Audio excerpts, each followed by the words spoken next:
Hi, good day all of you. Welcome to our session. Welcome to our channel Intelligible Tutorials.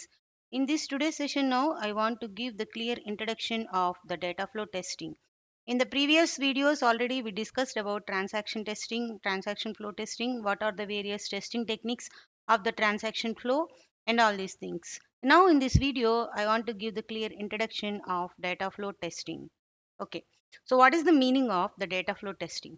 Actually, the data flow testing is nothing but not only one single test, it is a collection of test strategies, it is a bunch of test strategies.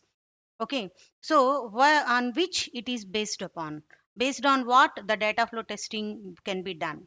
Okay, so based on what things the data flow testing can be done, or which things the data flow testing can be done. Now we are going to see here.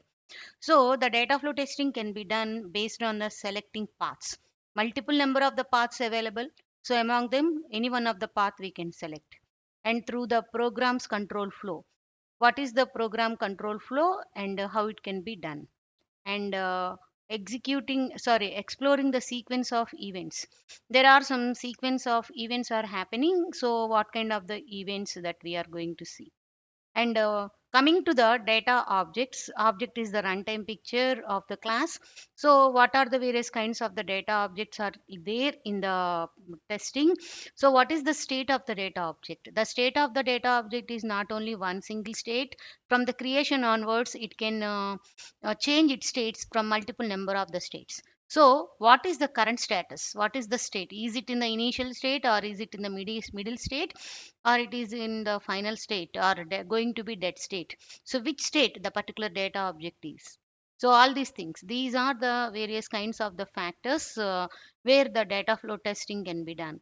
So based on the selecting paths, based on the program's control flow, and selection of the sequence of events, and status of the data objects.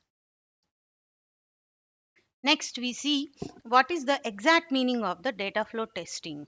Okay, so the exact meaning of the data flow testing is we are picking the required paths, and we are ensuring that every data object is initialized or not. And one more thing also we are going to see, that is whatever objects that are initialized or defined, they can be used or not, they can be particularly using or not, or there is any meaning of their creation or not. So the data flow testing can also take care of the picking out of the required paths, and every data object is initialized or not. So whatever data objects that have been initialized, they are using for some purpose or not. Okay, so these are the main things to be remembered for the data flow testing.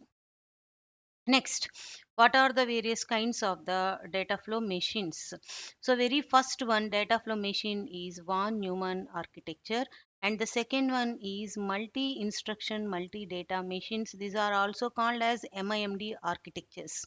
These two are most widely used data flow machines.